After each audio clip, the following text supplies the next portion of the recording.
everyone. You want to start, Gina, or? Okay. Well, you're on mute, so I just want to tell you that really quick. We all need that t-shirt, right? I know, I want that t-shirt. Good morning, everyone. How are you? So Fawn and I are really excited to talk about Mind Over Media. We had a lot of fun reading it and grappling with what we should talk about because, and we sort of came to, and Fawn will add to this, but we sort of came to, chapters 5 and 6, which I believe you were sent out chapter 6. But, the pros and the cons, the positives and the negatives of propaganda.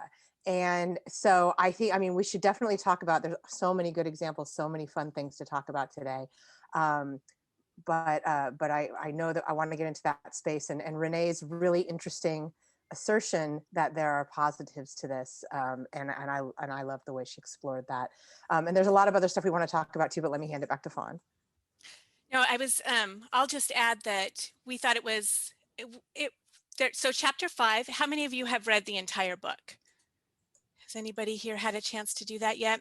So chapter 5 really focuses on, I think, what most of us would probably say that we think of when we think of propaganda, and that is the harmful or dangerous side to propaganda. And chapter 6, the chapter that follows it and that you all received, focuses on the beneficial aspects of propaganda. And I think that in our conversation, and even in that chapter, we come back often to the more harmful or dangerous effects of propaganda, right, in that conversation. But we wanted to kind of bring that beneficial side. That seemed like a really intriguing kind of place to start with this whole thing. So I think before we start with everybody's general impressions, because we're just moderators here, we do have some questions and stuff, and we can bring in other aspects of the entire book since we've read it very carefully together, is a definition of propaganda. And Hobbes in another interview had said just simply, propaganda has come to refer to any use of media and communication to influence the views and behaviors of large groups of people. And so you might say it's roughly equivalent to persuasion, but that tends to refer to efforts to influence individuals, while propaganda refers to mass communication. So we thought it might be helpful to kind of start with a grounding definition. But we're really interested in hearing what you thought of the chapter to start. And I'm just going to jump in and remind everyone that I'll probably mute everyone. So when you do want to talk, you'll have to unmute yourself.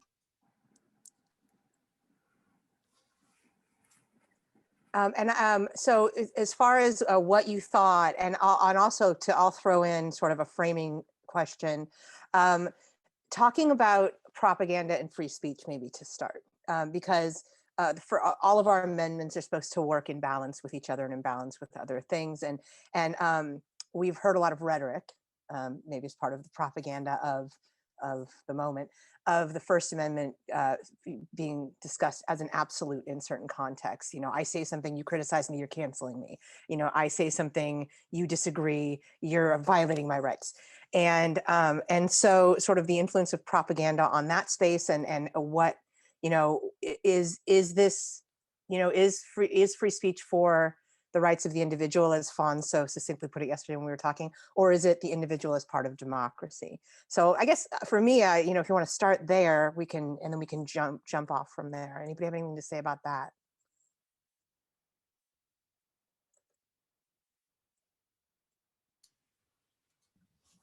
Well, I was just going to say that it was really interesting to read this, given what's happened since this book was published.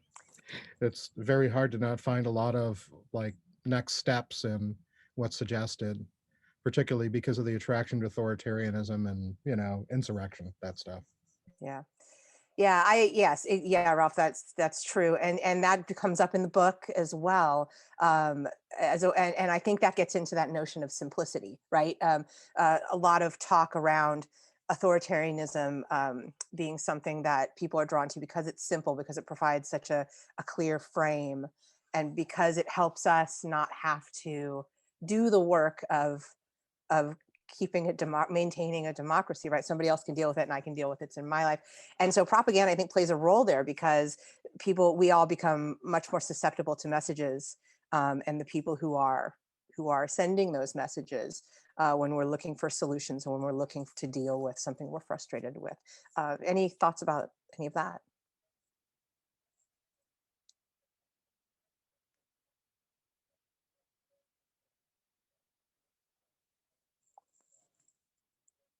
Let's see. Michelle writes in the chat on the topic of the First Amendment. I just read this fascinating book, "The Cult of the Constitution." Oh, thank you. I will definitely check that out.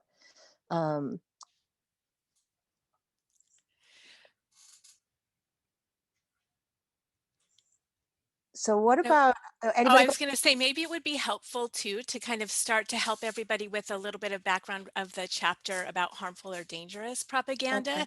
that preceded this chapter. And especially since Ralph mentioned the insurrection, and you've brought up all of these ideas about the constitution and democratic process and citizens' roles in that. So in chapter 5, she starts out with propaganda has caused significant harm to individuals and society throughout society and can be a potent form of information warfare. And this is a metaphor that kind of follows throughout a lot of that chapter. And the role of social media figures in here quite prominently. And there was just like a really slight mention that I thought was really interesting, and that is that because propaganda and social media seem like a perfect marriage, right? Because social media can attract and hold attention, and propaganda tends to do that on a few digital platforms like Facebook, Twitter, Google, and Instagram. So just in these very small spaces, you have a very, very wide reach, right? So there aren't many platforms. So it's a lot easier to spread propaganda. But as Gina noted, most liberal democracies, Hobbes reminds us, have rules that limit free speech. And so I think it's intriguing in light of what I think it was Michelle just posted about the cult of the Constitution, this idea that we protecting the rights of the individual, or is the Constitution there to really focus on the individual's role in a larger democracy? And also we saw yesterday there was a coup, a successful apparently coup in Myanmar, and an attempted insurrection here in the U.S. and you can go back to the attempted coup in Turkey or everything that went down a few years ago there. And you can talk about sort of who controls the language and who controls how that language is framed. I'm also noticing that in the conversation about the Robinhood app and the trading on Wall Street with GameStop and AMC and today's silver commodities is who's controlling the narrative about how we should be perceiving that. And if you talk to big businesses or people who are active on Wall Street, this is a bad thing, right? They're oh, this app needs to be, we need to regulate, but if you talk to people who are frustrated by those in power with the money controlling things or doing the exact same activities, then you get a different narrative, and which framing is winning out, like which messaging or which propaganda are winning out. So it's sort of a it feels like a wider definition of propaganda, influence, spin. And then there's one other thing I want to note. There is a moment, and I can put the page number in the chat in a second. Renee Hobbs actually met Edward Bernays when he was 80. I don't know if any of you knew that, but she writes it in the book, which I was like, that is amazing. And for those of you who don't know who Edward Bernays is, he's a PR influencer who's the nephew of Sigmund Freud, and he was responsible for a lot of very influential campaigns using psychology to influence the way people think. And he apparently told her when she met him that PR was a more ethical form of propaganda, like we're actually trying to do some good here. And so I thought that was fascinating, that those who might work in the information influence space can justify what they're doing. Well, I'm doing the good thing. I think everybody thinks they're benefiting when they put this out, benefiting someone. And so that's another concept we could jump in. Does anybody have anything they want to jump in about any of that, or anything else you found interesting about the chapter? Yeah, there's a lot of really good stuff in the chat if you'd like to share it. Oh, yes, please. And maybe, I don't know if many people can't use their mics today, but go ahead. Anybody want to jump in? I'll jump in. I was I want to ask Renee this question, like why it's important to like, well, okay, I don't know if this is a true statement, but it feels like it's a reintroducing of the word propaganda to like what's happening right now. Like it's using propaganda as like as a frame seems like it's not I don't know. Like I guess I'm curious. Like why is it important to bring the concept of propaganda to the digital age? I would be really curious to hear. And I wonder, like, is the use of the word propaganda a type of propaganda? Like, what's the motivation? Like, what does that add to our understanding or the conversation or whatever? I don't know if anyone has any thoughts on that, actually. Like, how does Someone yeah. said, affecting the masses with that intent to make that massive change. And I think of, the idea of persuasive rhetoric and when does it cross the line and become propaganda? Is it when it goes viral in a digital setting? Is it when it affects more than the intended small audience? Or if the intended big audience, if the intention is to the big audience, is it propaganda right from the start? Those are the questions that I explore. And I've even had my students explore some of that with even some things I've been involved in Rhode Island. Is this propaganda, or is it good rhetoric? So I guess I don't know the answer. That's just my deliberation. Yeah, Frank, you bring up a great point, like, because you're clearly defining propaganda as a negative from the start. Yes, is this propaganda, meaning, is it designed to, misdirect us, or if I'm not speaking, please clarify, or is it something that's actually good for us? Oh no, I was just good or bad. I was just saying that when it begins to affect the masses, or it's intended to affect the masses, even if the intention is good, is it propaganda? And that's I think that's where the two chapters go with it. But I say, where's that line? Is that line a moving target, or is it about intent, or is it about effect? And those are my questions. Anyone want to jump in and try to? Yeah, I had something to say. I don't know if I can get in there or not. Yeah, on Frank's point and on your point, I don't know if any of you have seen the film Social Dilemma yet, but oh my God, does this tie in with it? And there was an article in the Times about 3 months, I think in October, about the need for media literacy. And I think collectively, we may need to take that further. I've been in the field for 30 years, and right now it seems there's more of a need forever for it. And after I read the book, up comes this film. So talk about tying things together. My goodness. I think we had Antonio a while back, and then I saw Wes waving. It's kind of hard to follow, but if we miss anyone, just jump in too. Okay, well, I had a comment before one of the questions was raised, so and then I have another comment. So just a quick note, since we have different, someone was asking about different cultural perspectives. I'm in Italy right now, and in Europe, I've been living in Europe now for 12, 13 years. What I've discovered is that they have a different attitude about free speech, which is that you're not free to harm people with your speech. Whereas in the US, there's more of an attitude that anything goes, whether it hurts somebody or not. So I think that's something interesting to contemplate. It sort of got me to rethink, because I used to be more of an absolutist about speech, but with the rise of extremists more and more, and they're having active presence, not only online, but also in the university, and sort of legitimizing, coming up with new terms to legitimize nefarious ideologies, and, sort of wearing nice clothes instead of shaving their heads, but it's still the same concept. I'm more and more on the side of recognizing that certain speeches can hurt people and it's harmful and it's not okay. And also as a teacher, I've had to learn that, sometimes if I do certain things in the classroom, it could trigger people in a way that's not really, and I know that there's this whole thing about cancel culture, and it's not we should give into this cancel culture. But I don't agree with the idea of cancel culture, because I think culture is just culture. And this idea of canceling is just the changing social norms. But that's a separate topic. Sorry, I kind of got out.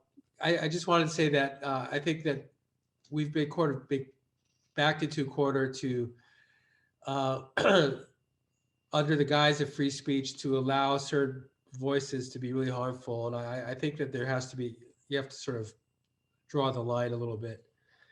And then in terms of propaganda, you know, the history of propaganda is that it means to propagate the faith. And I, as an environmentally conscious person, I believe it's good to propagate good, informative information about the environment. So how do you differentiate between, you know, sort of the bad propaganda, the good propaganda? Maybe the term strategic communication might be a better term to use if we're talking about just a matter of educating people, reaching people, as opposed to the idea of persuasion per se, because I think all communication is persuasion. Even if you want to have a discussion about where do you want to go for a restaurant with your friends, you persuade each other what the best option is. So I try, when I teach about this topic, at least, to try to neutralize a little bit how we think about language and not think about persuasion as something bad. Persuasion is just a normal process of communication. But I think I didn't catch the name of the person who was saying this. The intention is what matters. And now I remember what I want to say, then I'll shut up and I'll get off. Which is, I'm starting to feel a little bit nervous about media literacy as a panacea for this problem, because the thing I'm troubled with as I interact with people that are really convinced by conspiracy theories and all that, is they have no center. They don't have like a concept of authenticity or authority, or there's no one that they really trust. And I think one thing about media literacy is it requires some kind of baseline that there are good sources and bad sources. There are legitimate, like, you know, when you talk to some of these conspiracy people and you reference them to, let's say, the New York Times or the Guardian, they're just going to tell you, oh, these are not credible sources. And then their credible sources are YouTubers.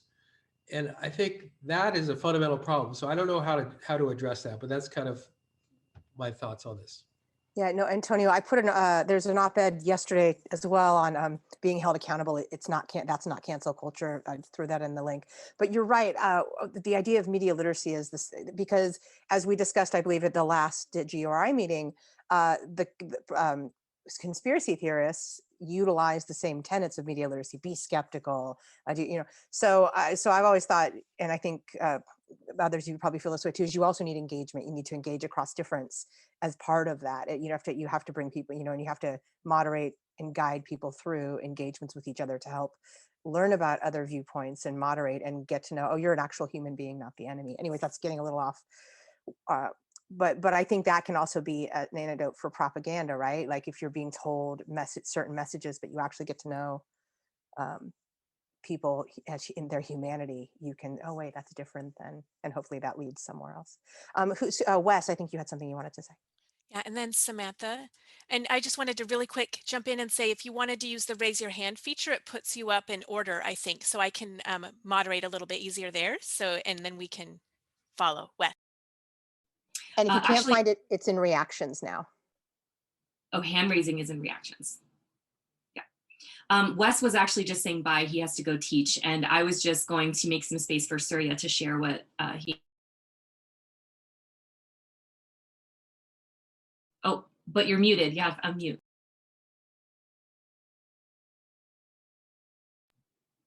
Surya, you're muted.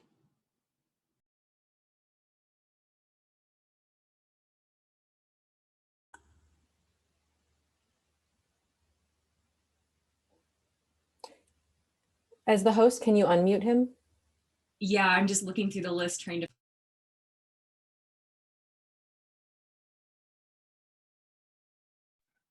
Sorry.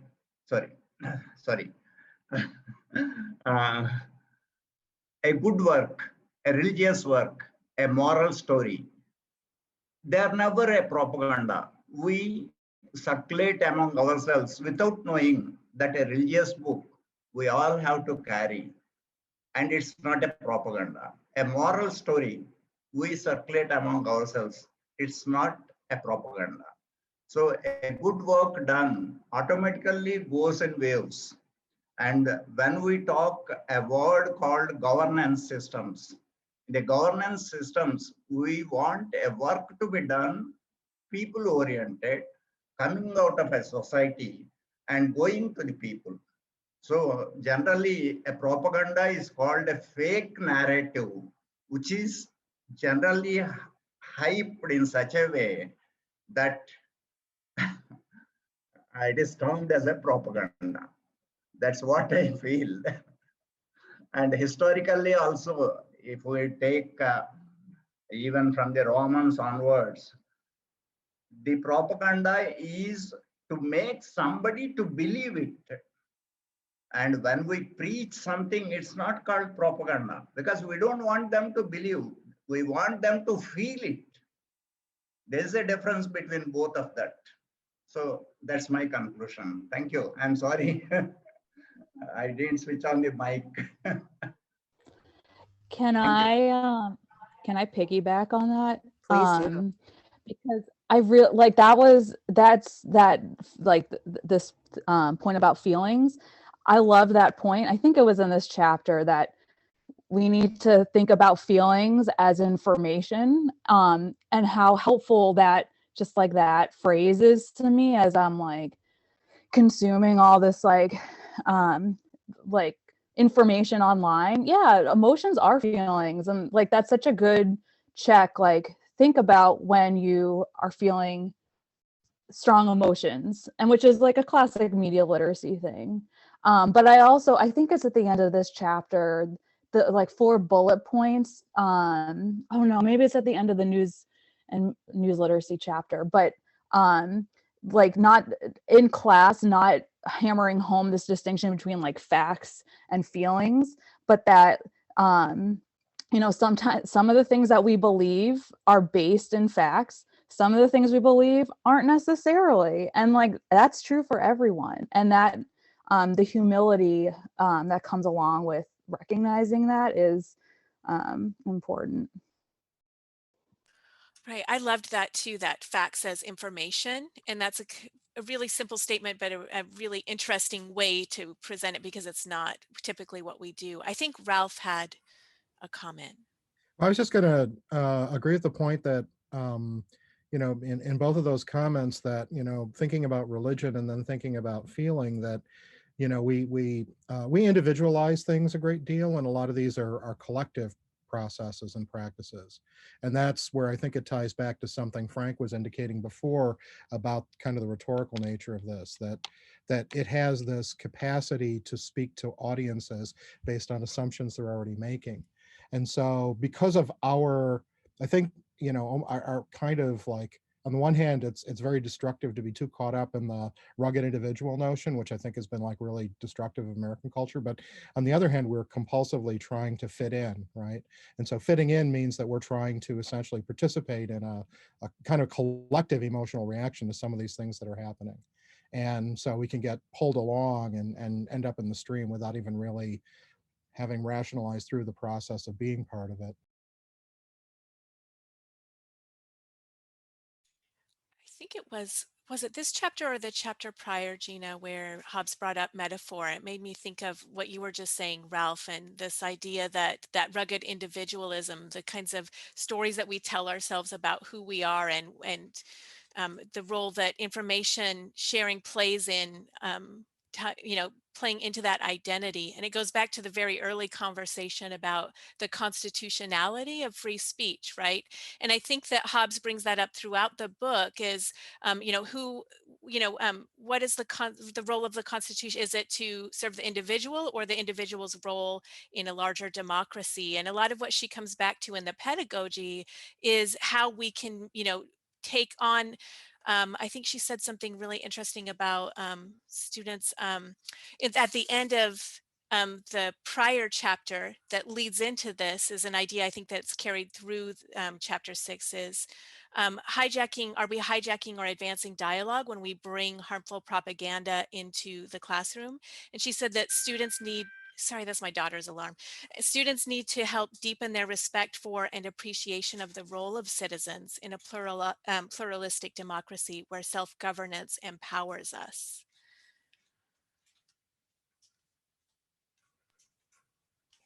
And to piggyback on that a little bit, having good information or being able to parse through information.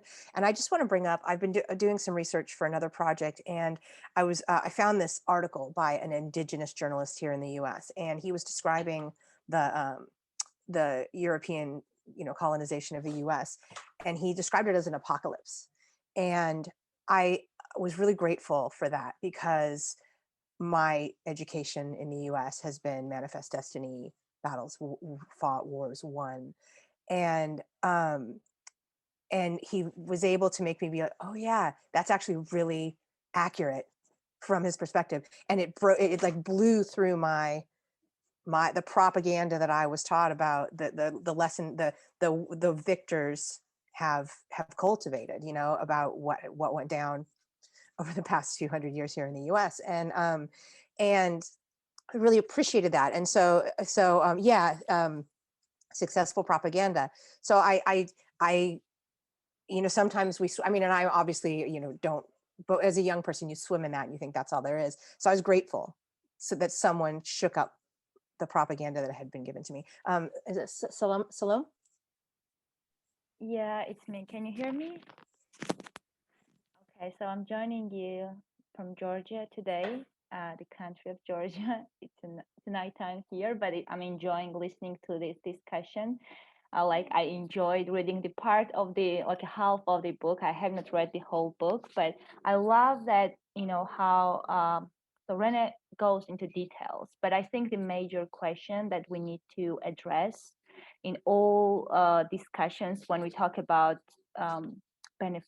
beneficial propaganda is if are we ready to talk about beneficial propaganda as a culture or not? And when I mention culture, I don't mean just American and Western culture.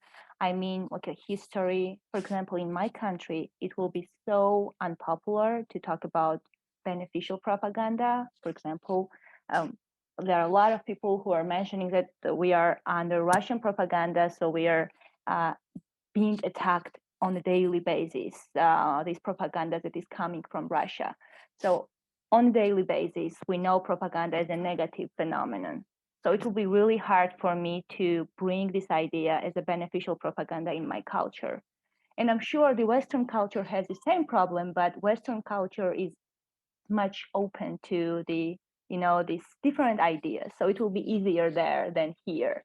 And I just wanted to hear from you, from the educators, because I'm not an educator and I'm still trying to understand the arguments. How can I convince people why we should talk about beneficial propaganda? Since you and I know there are a lot of educators in this session, I just want to hear when we talk about beneficial propaganda, what type of competencies do we mean? Like developing what kind of competencies? Because this will be something people may understand if you tell them that, okay, if you want to learn beneficial propaganda, this is something you will gonna learn. So this is my question to you and the general thought.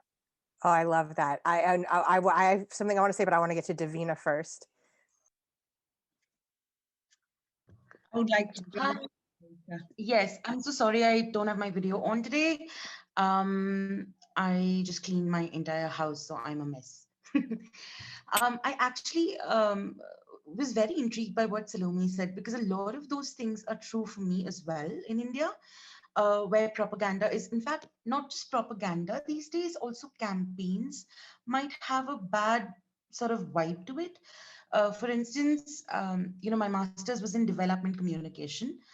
And beyond a certain point, I could see this fatigue in people when we would go and practice campaigns or try out, quote unquote positive propaganda. And, they'd be like, yeah, whatever, you come here from your, you're just doing, this as an academic exercise. You don't really know what we need, how we need it, a clear and understanding of our real context. So I don't know, I mean, can propaganda help with that, or does it already have a bad name? Great point. Ivana. So I'm from Israel, and I really hope this is like a real personal thing, what I'm going to say over here, because I also have like an official position. So this is like not my official position, that's my personal one. So it's easy. You do propaganda and I just tell my own narrative, right? So it's Salome, I'm you know, referring to what you're saying. So there's only, you know, we can't do our, like, it can't be that we are doing propaganda. So when I first talk to students about, if I had to talk about Zionist propaganda, so I had to give the example, I had to, you know, like talk about Palestinian propaganda. And having said that, offer them the idea that maybe also what we studied in school, someone talked about like 200 years of history and learning about only one story, and then what happens when you hear the other side and you hear, wow, maybe the story I grew up on isn't the real story, and I was like, you know, under propaganda all my life. And as an educator, you find that one of your goals is to make sure that your students won't grow up with only one narrative. Okay, it's becoming more and more, you know, difficult in Israel these days, and we really hope for great change the way you had. But, you know, we are up to a 4th election within 2 years. This is like disgusting what's going on here, but I didn't, you know. So trying to talk about that, and I'm working in the Ministry of Education, it's becoming more and more difficult. So you can't talk about propaganda because it's a negative, it gives a negative, you know, sound. So you can just talk about trying to find facts, information. Who gives the facts? Who gives information? Who tells the truth? You know, like all these questions, and you talked about it, questions of media literacy. So it becomes up to the situation that even dealing with media literacy is propaganda. It's really difficult. So, well, so maybe I'm just pointing a problem and I'm not giving an answer, but I guess you understand what I'm talking about. So. And I really missed my friends over here. So Frank and Mike and Salome, I really missed you. So, Samantha, okay. No, I think you bring up an excellent point, because it's how do you navigate this? I'm sorry, I forgot what I was exactly going to say, but how do you navigate this? How do you find the beneficial, and how do you push back on really powerful forms of propaganda that you know, when it, yeah. And so I want to move over to the chat, because there's been a really interesting discussion about health communication and public health and hygiene as positive forms of communication. And then what happens when religion and science contradict each other in that regard. So it's easy to jump right back into sort of the negative space of propaganda, and I think that's okay. I see Salome and Davina both have your hands up. Salome, I saw your hand up. Was it first? Sorry, I just push this button, raise the hand, and it's still there. I mean, I already expressed what I wanted to say, but it's still there. I don't know how to remove that. Can you? If you go to reactions and hit it again, you'll it should go down. Okay. Okay. Thank you. Sorry. And I'm so sorry. Is it Iyad or Aid? Yeah, it's Iyad. Iyad, nice to meet you. Yeah, nice to meet you as well. One thing I just wanted to add here is, when I think about propaganda and its effectiveness, I think first and foremost, the most important thing it does is it sort of validates where people are, and I think we touched on this a little bit with the conversation about emotions versus facts and things like that. But I mean, specifically, so I live in the US, so the Capitol riots that happened are pretty heavy in my mind. And when thinking about, the people that participated in that sort of thing, obviously it's probably impossible to quantify, but I would think the majority of them were heavily affected by propaganda in some way, just decades and decades of propaganda validating, hey, you're struggling, but that's okay because XYZ is what's causing it. So I say that to say, like, as we think about positive propaganda, I think that's the number one thing that needs to be done, is that validation piece, because ultimately, if I'm thinking about someone who may be in heavy support of the Capitol riots or participated, how is that person ever going to see the truth if they're not being validated? Because at the end of the day, they have to really denounce a whole part of themselves as a result of it. And if it's not, positive, quote unquote, propaganda coming in to give them that validation to say, hey, you were okay to do what you did, but you should denounce it and you can move forward like this, there really isn't much of, at least in my view, a way out of it.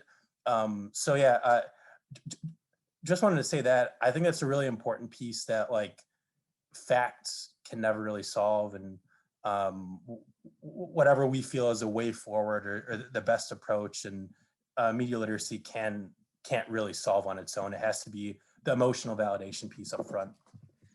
I think that's a great point. And I wonder if, so, going back to some of the things that Hobbs says, she uses inquiry, right? And things like create to learn. So asking questions that start with the individual, and then asking students to try it themselves to create it. So analyze it using questions. Inquiry starts from a personal place. But I'm just curious what you all think. And as somebody else mentioned earlier, that we tend to say, media literacy is the answer to this problem.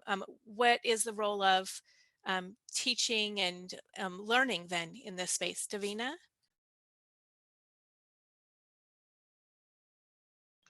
Thank you.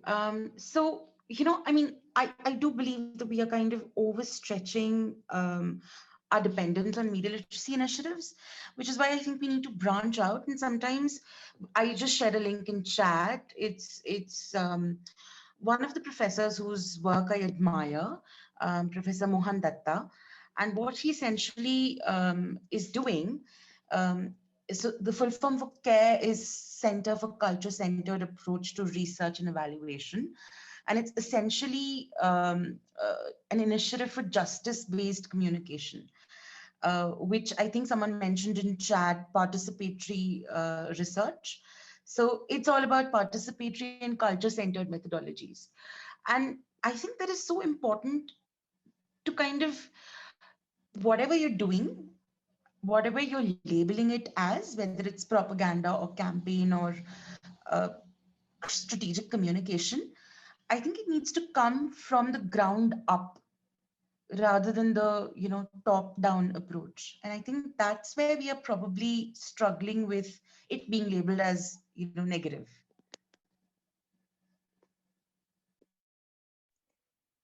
No, I appreciate that point. And I think this struggle to think about propaganda as positive is real, especially when we are living in spaces where maybe the negative propaganda is so prevalent and so strong. And so I just want to kind of call out some stuff in the chat. Every PR is propaganda. Propaganda is storytelling. And it all comes down to ethics, right? Like, how are we going to apply ethics, and whether it's benefiting a self-interest or a wider interest? And then, of course, what does that mean? So I wanted to sort of call those things out in the chat. And then back to Iad's point about community, and that propaganda can create communities and make people feel a sense of belonging. And Renee makes the point in the book that if we're talking about the digital media space, it's both a very personal and private thing. You're alone in your room with your digital, platform, but you're also building relationships online. And that might lead to, if it's the negative space, it might lead to a severing of ties in IRL. but you are building this community, and communities are strong. Then we get sort of tribalism, and we get, you know, confirmation bias and all of that. And so it is something where we have to somehow forge relationships and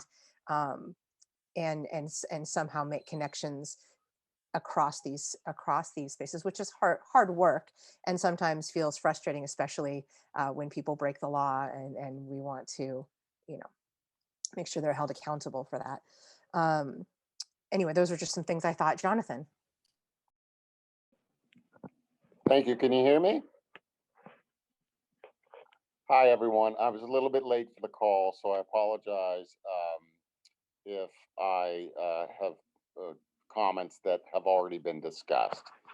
So I'm with Mass Media Literacy, and we take it very seriously. We've been in schools with wellness teachers and so forth.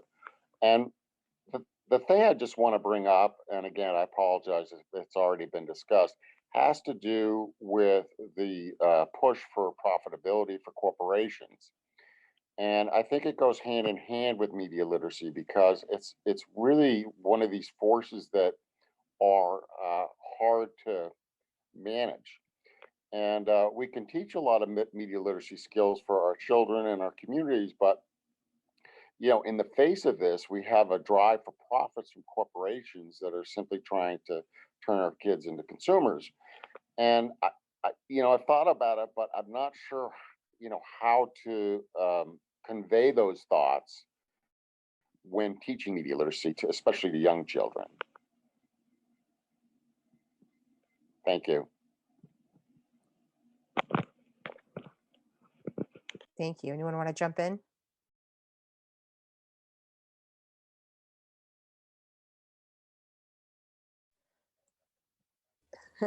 So I appreciate that. And I think when we're, there's been some chat discussion in the chat, so I want to bring it to this part of our discussion. Is the idea of what do you do now? Like if we're talking about that relationship or sort of trying to counter the propaganda with connection, then if we're talking about negative propaganda or counter the propaganda with more positive or beneficial propaganda, how, you know, that's hard work. And it can be frustrating to, as Michelle said, and some other people spoke up about, you know, how do you deal with someone who clearly to you has been so taken in by propaganda, thinks the U.S. election was stolen, or you know, it thinks that the propaganda coming out of Russia is factual, or Israel, et cetera. How do you do that? And it's not necessarily a direct route. And also, you know, I come back kind of to the U.S. context. Navigating this space between people who are actually marginalized and harmed, meaning people of color, BIPOC people in the U.S., and then this idea of how do we make sure that the propaganda, the negative propaganda, is not harmful, that we can find a more positive way to sort of message, while also helping bring people out of the alt-right space. So just some things I've been thinking about as you all are talking. Would anyone like to jump in on any of those or anything else that you noted? This is Serene. Salome and I worked on last year's SIDL help desk. So I'm really happy to be here again in the same space. But I just wanted to point out, like, I feel like things are kind of coming full circle in the conversation, going back to what Jonathan said about, like, how do we teach young people? And someone earlier had talked about creating those multiple perspectives, or the idea of creating a world where many worlds live, using that quote kind of thing. So I feel like there's that to talk about, like in terms of creating that educational advantage for young people. But for me, I'm also confused, just like, well, I don't know about confused, but kind of feel like a little flummoxed about similar to what Michelle was saying about adults, right? What do we do with people who one might say or feel have been programmed, right? Like, how do you backtrack, and can we backtrack and create spaces?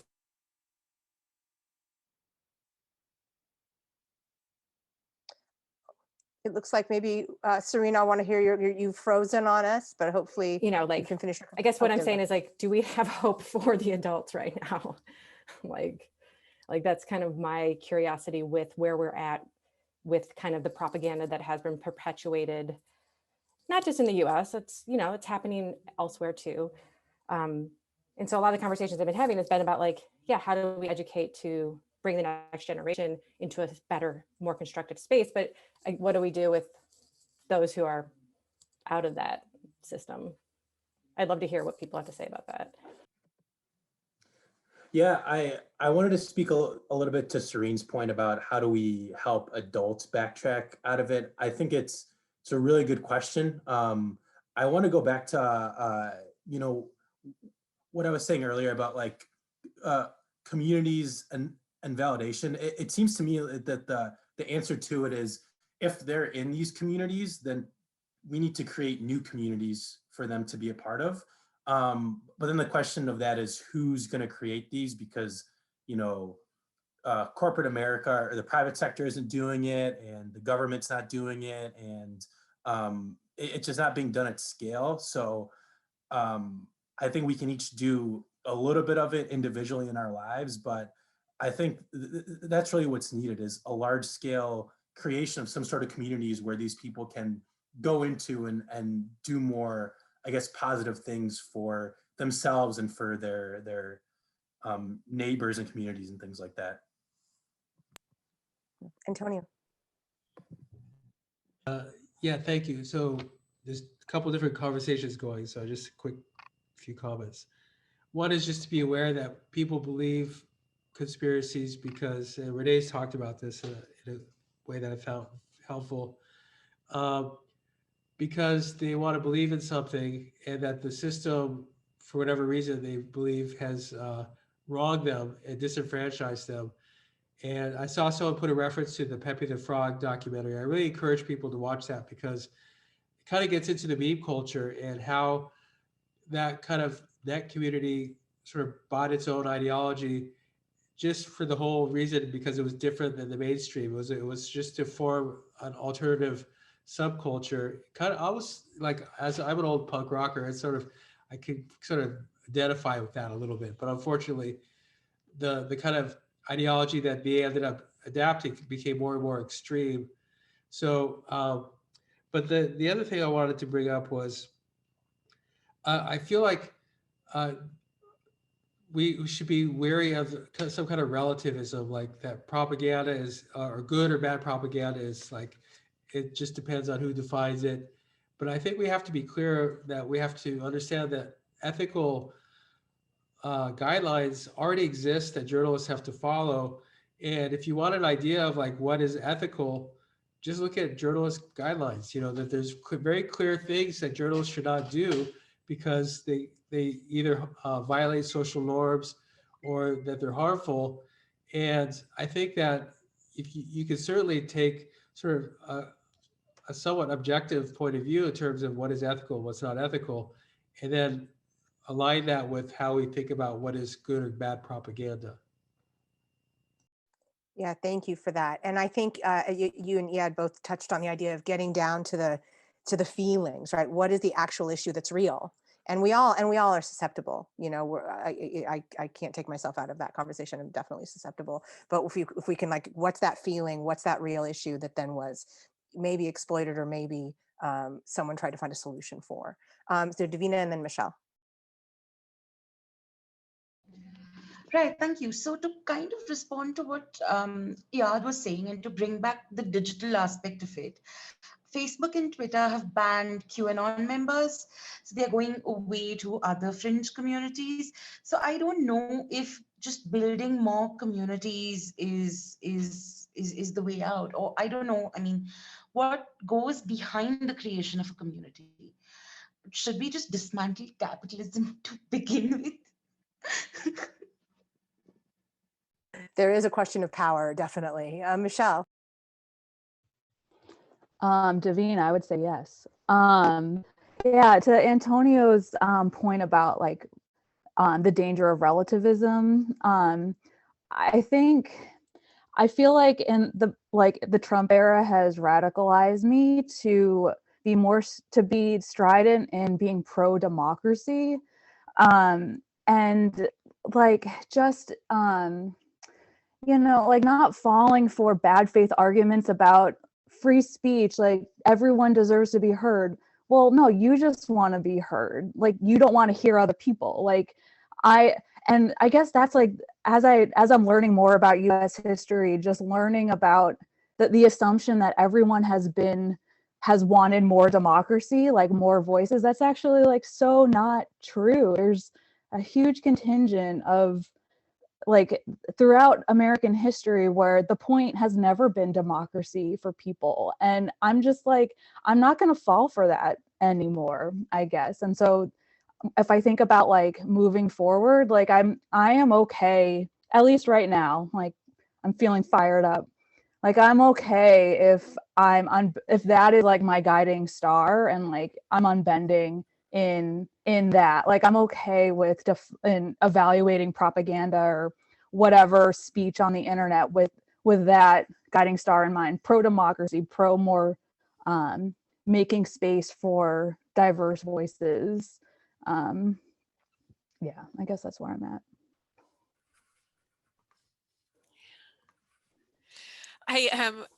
I think that was also a really important point that was made in the book. She has that continuum, remember, about, where we actually take a stand, right, Michelle? And she also noted at the end of chapter 5, Hobbes did, that not saying anything, not teaching it is also action, right? It's also doing something. We're getting close to time. We have anybody else who hasn't had a chance to share your thoughts or really want to come back to a point that was made? Glenn?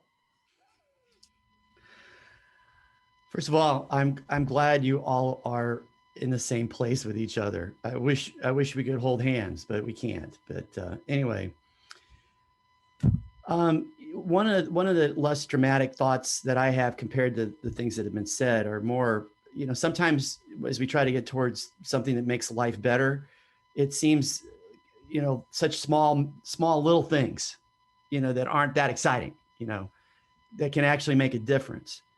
And one of the things I've noticed with elementary students, where I spend most of my time, is that I watch them from the time they come in as kindergartners, and they are full of questions. Have you ever met a kindergartner? Anybody?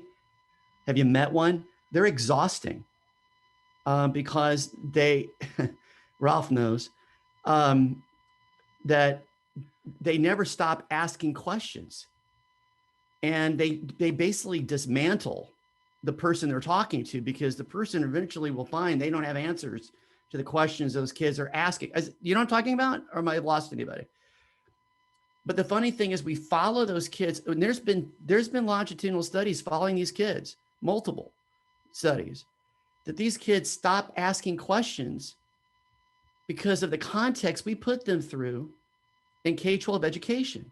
And then we wonder why we have an information and media illiterate society. Damn. I'm glad everybody's willing to take a stand on the stuff that's obviously evil. Yay, you.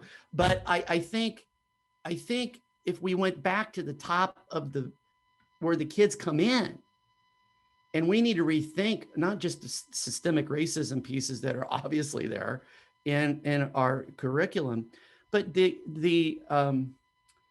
dehumanizing, soul-sucking sound that we put our kids through as they come through.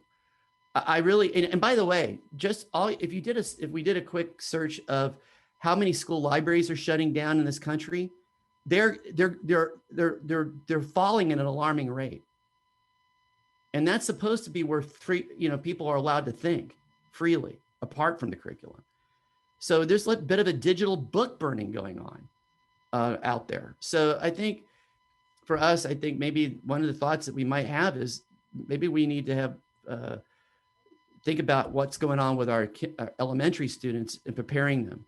By the way, for something fun for you, we had a group of second graders see what happened on January 6th, and the teacher didn't know what to do that next day. and she said to her second graders, "What questions do you have?" You guys would be floored and inspired by the questions these second graders came up with. So anyway, that's it. I think, did Mike have his hand up or? I think you were saying goodbye. Oh, I just want to say mic drop, Glenn. That was yes. Yeah. You can see by the chat. We're basically 1 minute, 1 minute away, but I appreciate that that comment, and it's true. We have to think about our larger systemic structures, and I noticed that in journalism. You know, everyone's lamenting, oh, Mike, the kids these days, they're just not curious. We did that to them, right? Like we did that. So how do we, you know, and that's a large issue that we have to figure out how to solve. So yeah. Any final comments? Anything anyone wants to say? If you haven't spoken up or you want to revisit, please. Thank you very much. Thank you. See you next month. See you all. Yeah. So Gina, Fawn, thank you guys so much for leading such a great conversation. It was a really good one as always, and thanks to everyone who contributed. We'll send the recording out sometime today. And next month, well, before I get to next month, Gloria suggested Feels Good Man, and a couple of people kind of seconded it. Does anyone want to lead the discussion on that in April? Think about it and email me. And in the meantime, next month, Michael and Antonio are gonna talk about, Michael? Here we go. Yeah, actually, Antonio, he brought out like a new book about ecology and media. And I thought this is a very interesting topic. I'm probably not the one to talk about it. I think, Antonio, you're way better to talk about it. However, when I see like that connection between ecology and media, I was really fascinated by that kind of idea and to think about it and the topic of eco-media literacy. It reminded me right away of the book that we had read in November. It was called like Here We Are. It was about network pollution. In a way, when I started reading like the introduction, I had the feeling that it's not quite the same thing. So the metaphors are not the same. And I really liked actually also like Antonio's background, because right now he's here in Europe with me, and I'm in Paris and he's in Rome. So in a way, I believe it's also like a different way of looking at things maybe. And I definitely believe that this different perspective to the media discussion could be of high value and added value. But I think maybe Antonio, you want to say something as well? You're holding up your book right now, right? No, I look forward to talking to people. I think what I've discovered, I've been working on this for at least 10 years. Most media literacy educators don't know the relationship between environment and the media. So sometimes the first step is just to establish what those relationships are, but then how to bring that into teaching about media. So there's a lot to say about this. And so I look forward to an opportunity to hear from you and to share with you what I think is important, especially now that we are taking climate change seriously for finally in the political arena. And I believe that media educators would be surprised to learn how intimately related environment and media actually are. And so I look forward to the chance to talk about this. That's back to you, Samantha, I guess. Yeah, so that'll do it. Thanks, everybody. I put a link to both the book that we're discussing and, of course, our club website on the chat so that you can access it. And thanks again, and see you next month. Yeah. Thank you, Gina. Thank you, Fawn. Be safe, everyone. Thank you. Thank you. Thank you.